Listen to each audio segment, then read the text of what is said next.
Welcome, everyone, to the Primeval Cast, episode 11. I am your host, Matrixlord212, and I'm with Louie. What's up, Louie? Hey, everyone. How you doing? All right, so today we are covering Primeval Season 2, Episode 5, which is a different type, where we start with a young girl named Taylor, a little dog named Sprat, and her stepfather, Steve. The dog has to go out. The dog runs off, and she chases after him. And lo and behold, the dog runs into a tunnel that leads to an anomaly that's on the desert. So the kid gets caught chasing after the dog, and then there's some type of sand crab or something that's underneath the sand. Scorpion. Scorpion, yes. Yeah, from the Silurian era. Silurian era, which is interesting. We also have Jenny Lewis was coming from her own engagement party, and she wound up leaving her own party to join Cutter and everybody because she would rather be with them, hanging out. The detector starts going off when Connor was looking at it, and then shuts off, and then they find out that from some spyware that somebody had sent the feed somewhere else where they're getting the coordinates for the anomaly rather than they are. So someone's interfering with their equipment. So that makes Cutter on edge. We also see Helen shows up in Steven's shower, and she tries to plant seeds of doubt between the friendship of Steven and Cutter, trying to say that he's keeping stuff for him, which he's manipulating the situation because she's behind it, which is really scummy thing to do. Mm-hmm. And then they wound up finding the drain pipe, and Cutter actually Connor has the probe device that he built from Abby's hairdryer, which is pretty funny.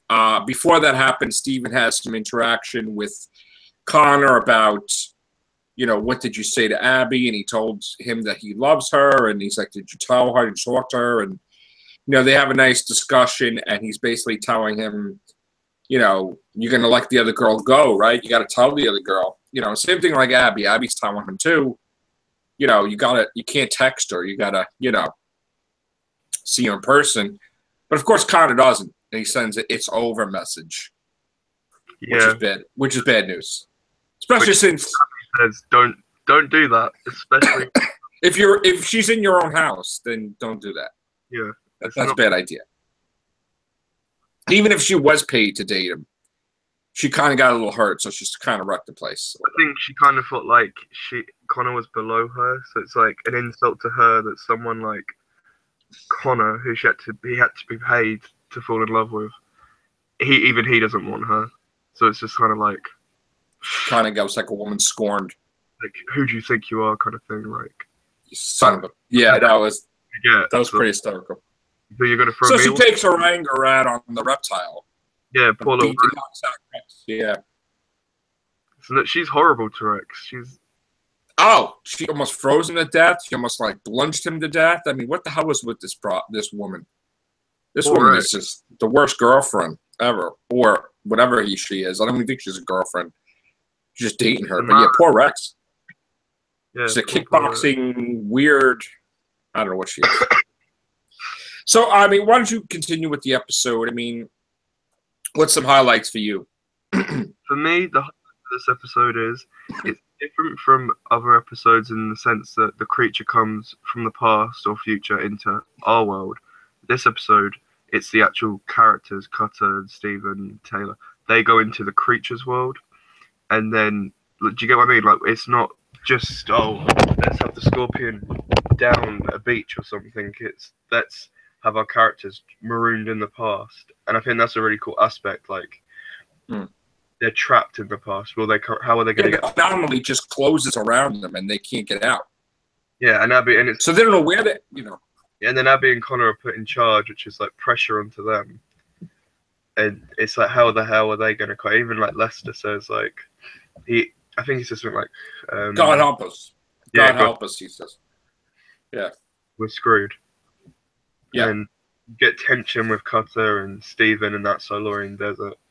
like Steven's like pretty sure Lester's behind it all because you have a soldier there who's working for Leak. Oliver Leak. Yeah. Yeah. Well, that soldier. Another thing is that soldier is a scum because he won't even save the kid. Yeah, he's just like, oh, you know, he's like, I'm not a social worker. It's nothing to me. That's so messed up. Yeah, and even the other one was like, she's just a little girl. Like, no one's gonna come out here and help her. Like, we need to get her out. And she's trying to help him by saying like, get to the rocks, and they're just right. Which I'm glad they got eaten, except for the other guy. I think it's like I like the creatures, the Silurian scorpions, the way they kind of it reminds me of the film Tremors. I don't know if you ever saw that. Yes. I like how you don't see them straight away. It kind of builds tension. Right. But it's got some really like for episodes that's quite. It has some dark moments like getting trapped. Taylor's story is quite dark. Like mom dies and the well, actually the boyfriend, not even the husband. No, he's taking care of her. Yeah. And it's hard for the kid. Yeah, it's very like sad. But there's also some really light and funny moments that Abby and Connor chasing the millipede into the bull pool, and then you have in the restaurant, and then that was pretty funny. And then you have the scene at the end, which is one of my favorites, where they finally get out of the desert, and you like they go into this forest, and you see this caveman, and it's really tense, and you're like, oh crap! And he punches him, punches the caveman as an actor, and you just it's an underoos on or something. Yeah, like that was pretty funny.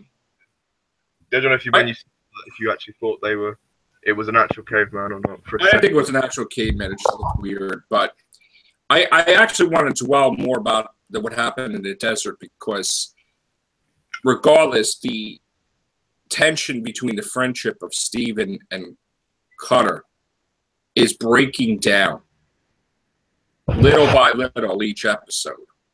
Mm-hmm. And keeping secrets is never a good thing. The fact that Steven's keeping a secret from Cutter, he kind of feels guilty too, and then he's mad that the secret's kept from him. Exactly. But meanwhile, Cutter's not really keeping secrets. He's just on the down low trying to find out. So it's not meant to be, oh, I can't tell Steven, So as much information as possible before coming forward with it. Yeah, and he's not really keeping it from his friend. I mean, and Cutter's a person that wouldn't want to start making assumptions.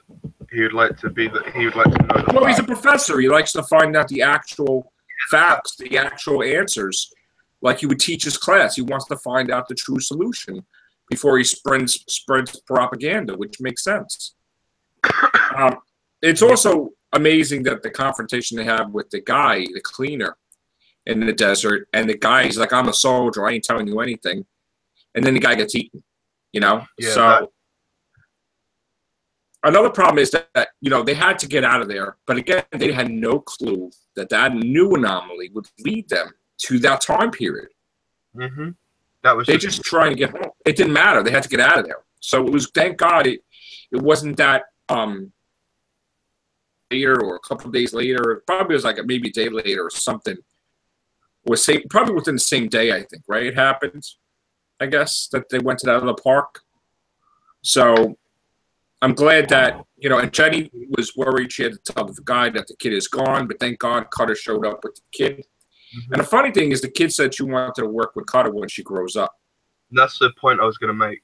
Like, I think if the show they could do something with that, with Primeval to bring it back or something. That's what I was thinking. If the show was ever to come back, I think she could be the lead character. I think she's got a lot of backstory. And I think she's just... Right. I know with the fans, she's quite decisive. Like, people aren't that sure if they like her or not. Some people found her really annoying. Mm-hmm. For me, I found her like quite a good character, actually. And it was good to add. I thought she was a brave kid. Yeah, I thought she was she reminded me a bit of like Donna Noble from Doctor Who as a kid. Like she was a tough, brave kid. I mean, yeah, but I think it helped to add her into a situation with Cutter and Steven because she could balance things. I mean, she was very smart for her age. She was very she's like a survivalist. Mm-hmm. She didn't cry and she didn't. I mean, but when she was going to give up, Cutter gave her some pep talk. and that was, I think, what will shape her in the future to become maybe a future member of the cast, hopefully. I agree. Again, it was a great episode, like last one we covered. One of the good ones. I'm very happy with it. Yeah, it's just very strong. And like at the end of the episode, you have the tension with Cutter, his that headgear with which had the footage of the cleaner, like that's been taken. So yeah, and somebody's like watching him, basically, and was right there when he stepped out of the room. And also that Connor and Abby showed up and they saw the place was wrecked, like destroyed, and Rex was gone. So now they got to tell Connor that they have Rex. It's really building up to the finale. Like, yeah, which is next episode, right? Yeah, the 2-part finale. So we'll probably, hopefully, we can cover that tomorrow. Yeah. If not, because I'll watch it and then we'll see what's going on. But I hope you guys enjoying our cast on Primeval. We're doing it, the anniversary is coming up too, so it'll be a nice thing to have that together. Hopefully, we can get some more casts out tomorrow. Mm-hmm. And check out the Primeval Facebook page. Check it out. So, thank you, my co-host Louie. Appreciate it. Thank you, my co-host Joe. Appreciate it too. All right. Take care. Bye for now. Bye, guys.